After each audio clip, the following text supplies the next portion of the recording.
Everyone and their cats love video games. No, seriously, look it up. But depending on who you are, you might have a specific type of game you like. Perhaps RPGs, puzzle games, party games, or my personal favorite, platformers, especially 3D platformers. But you may actually prefer it if your games are either short or lengthy. But which one is better? For me personally, I think I prefer shorter games. Wow, this was a short video. Thank you for watching, and I'll see you next time. Okay, I'm kidding. Sure, I still prefer shorter games, but each one has their own pros and cons that I thought would be fun to make into a full-on video. So in today's video, I'll be talking about the pros and cons of longer games and shorter games. Let's begin.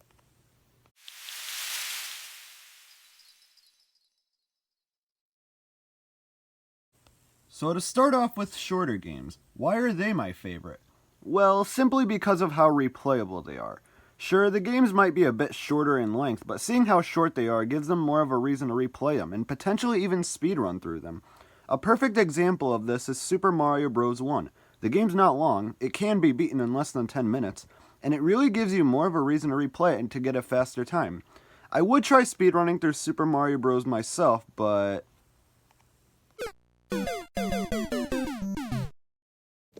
this is also something arcade games are like. Arcade games are not long, but they're very replayable to try to get a high score in or get to a further level than someone else or something. The only games that I can really think of that are very replayable, but aren't games I see people speedrun through, is the original Luigi's Mansion and the Bowser's Fury portion of the Super Mario 3D World port. Both of which are short, but a lot of the replayability of Luigi's Mansion is about how much money you've collected on the adventure, and depending on whether you got a higher amount or shorter amount, the mansion that you win at the end of the game will vary in size. It doesn't really matter how big the mansion is because I always end up with the frickin' tent. This game needs to clarify what a mansion is and also what winning really means. But Bowser's Fury doesn't have a special ending like Luigi's Mansion for how many coins you collect or whatever. You do get a cool little reward if you collect all the cat shines, no spoilers here, but it's not really the same. It's basically replayable for the reasoning of seeing how fast you can finish it in. And that's totally fine and all, but shorter games do have a bit of a flaw, being how it's a little harder to appreciate all the work that got put into the longer games. Once you finish a short game, you've basically seen it all, and now you're just playing through it again just to get a faster time or whatever. Sure, it's fun to replay short games, but for me personally, I find it a bit harder to appreciate all the work that got put into it. Even though these games are absolutely incredible. I mean, I love Luigi's Mansion, I love Link's Awakening. And Bowser's Fury might even be a better Mario game than Super Mario Sunshine. Yeah, I said it, and I'm not taking it back. Another flaw you might have with shorter games is how some of them are a bit too short. Super Mario Land is a great example of this. I mean, the game itself is but I think with this game being as short as it is the reason why I don't like it as much as other Mario games. And this makes for the perfect time to talk about longer games. I'm going to say this for the millionth time, but I still prefer shorter games over longer games. Nothing's changed. But I think with the longer games being longer, it kind of gives you more of a reason to appreciate them for being bigger experiences. But they're not as replayable as shorter games. Some of them are like Zelda Breath of the Wild, which I own on the Wii U for whatever reason. This game is massive, there's a lot of side objectives to complete, and it's just plain fun to explore and see a place you can get to from a distance. This game is the perfect combination of being a longer game, but also fairly replayable. Another good example of this is Paper Mario Sticker Star. Okay, I'm sorry. I'm actually talking about Paper Mario The Thousand Year Door. This game is an RPG, and RPGs are always pretty lengthy experiences, but there's a lot of side objectives to accomplish, and there's also the Pit of 100 Trials. And while this game and Breath of the Wild are longer games with a fair amount of replayability, I kind of have to say that while it is a very satisfying experience to finish the game, it's also very draining. In fact, it's so draining that you kind of need to take a good couple of months or even a year off of the game before you can actually feel motivated to play it again.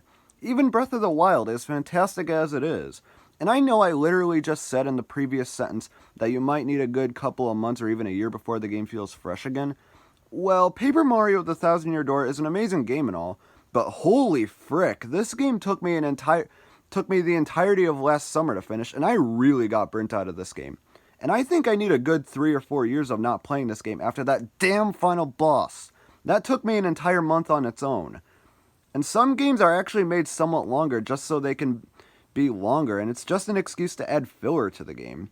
Thankfully, I don't own many games that are like this, but that's really just another problem with longer games. Not all of them, so don't worry, I'm not just hating on every long game. But Luigi's Mansion Dark Moon, no, not the original, the sequel. It sadly falls into this category, as great of a game as it is. But to be honest, it almost feels like the developers were worried that players would find this game to be a bit too short, so they just had moments where you have to backtrack the places you've already completed as an excuse to make this game longer. It's still a great game, and this isn't anything that would ruin the game in my opinion, but it really feels unnecessary. Luigi's Mansion 3 on the Nintendo Switch unfortunately has this issue as well, and just like Dark Moon, the game itself is awesome and this problem doesn't ruin the game, but these moments are really why shorter games are better in my opinion. Sure, they might not be as satisfying to finish as longer games, but they're more fun to replay, and I actually think it encourages the developers to make the game as best as they could with them being as short as they are. Except for Super Mario Land, and sheesh, I didn't realize there's so much Super Mario Land hate in this video. I really should just say the game is good, but I just can't. But I mean, I still could make an effort, starting now. Super Mario Land is good. Decent. Close enough. But anyways, thank you so much for watching. If you enjoyed the video, then please consider subscribing and checking out my other videos on my channel where you'll find more videos like this one. And I'll see you next time.